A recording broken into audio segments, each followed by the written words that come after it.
because of the love and trust the animals have for us, they've lost their fear of humans, and the only thing left is curiosity and genuinely wanting to meet and maybe even share. The humans who come here are very interested in trying to connect, but there's some fear there. Usually within about 5 minutes, the fear is gone. So the animals aren't afraid, the people aren't afraid. Then magic happens. Then there's a connection that's beyond words, that just widens your understanding of the nature of life and the nature of animals. It's like every animal deserves to be seen, like every human being deserves to be seen for what it is. Not just a human, but the being that it is. We all deserve to be seen and loved. To have animals that you could start to learn how to connect with through acting almost like a translator. That's the underlying goal of what Earthfire is, to help people see the beauty and the richness and the mystery, if you will, and the wonder of what's on this earth with us and for us. These animals are able to and want to offer a change in the way people see, and not as wolves or bears, but as individuals. And because of our fear and our unfamiliarity with them, we only see animals when they're hunting or in the wild or frightened, or we don't understand one another cross species. Here's a unique opportunity for people to understand animals that you ordinarily cannot get to know, and help people get to know them. And in that sense, broaden their understanding of things and deepen their connection to wildlife. And when you begin to live with them, you begin to see their individuality. So we don't refer to the animals as a grizzly bear. We refer to him as T-Dum Totem, who happens to be a grizzly bear, Miss Clover, who happens to be a badger, and almost everyone appreciates it and gets it right away. They even apologize. I'm sorry, Miss Clover. Of course you're Miss Clover, who happens to be a badger. You're not just a badger. I mean, you could look at a herd of 1,000 buffaloes, and each is an individual. Each responds different. All that came towards me was this heart, this beautiful, beautiful heart, that I just started seeing her like the way she wants to be seen. You know, that sense of, wanting to be seen for all of who she is and what she is. And she just showed that to me. A being like that, that's so incredibly powerful and so big, doesn't really get matched very often. It was really beautiful. She was a great teacher just then. So yeah, all of it just sort of really touched me deep. Deep in my heart. As human beings, our relationship to nature is evolving. And we've tried several models so far, and they all have their limitations. So we need to keep working on new models of how to relate to nature.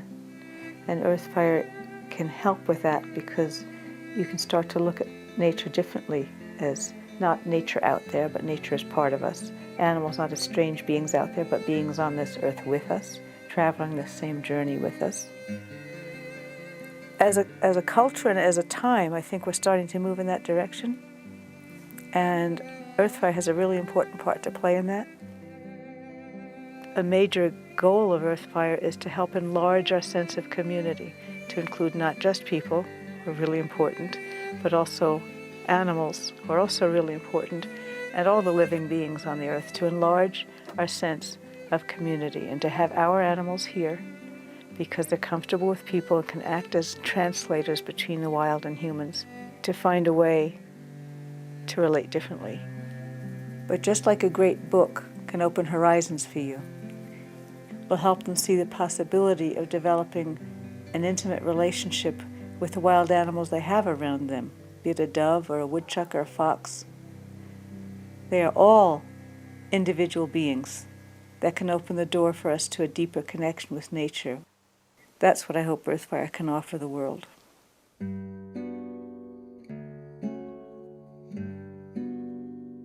And here, it's just amazing. You can see all the different personalities the animals have. Normally in the wild, they're either aggressive or submissive, but here you can see the whole. They're actually happy, just relaxed, and it's pleasant to be around them. And it was really moving because my whole life I have automatically felt this way about animals.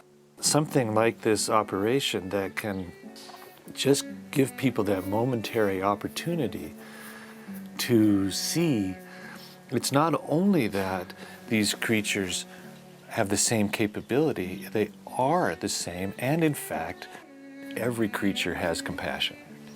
And so to observe that animals are more than just some kind of genetically programmed instinctual being, and how Earthfire can help, it's this by seeing the potential for suffering in all beings, and then the way that it makes us feel happier to try to relieve that in some way.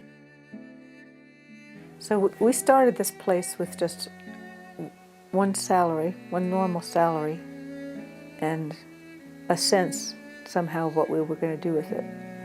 And we started in 2000, and we're at a place now where we have some physical facilities, not much staff yet, but we're just on the verge of, after all these years of thinking and being with the animals and learning what the animals had to say and thinking about how to convey it to people and thinking about how to share it with people and thinking of how to make the best use of this incredible resource we have here.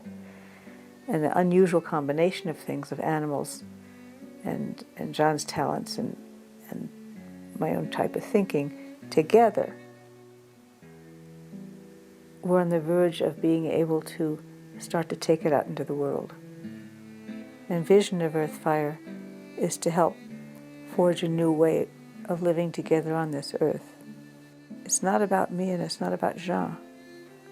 And it's not about animals even. It's about possibilities of a different way of being in the world with one another.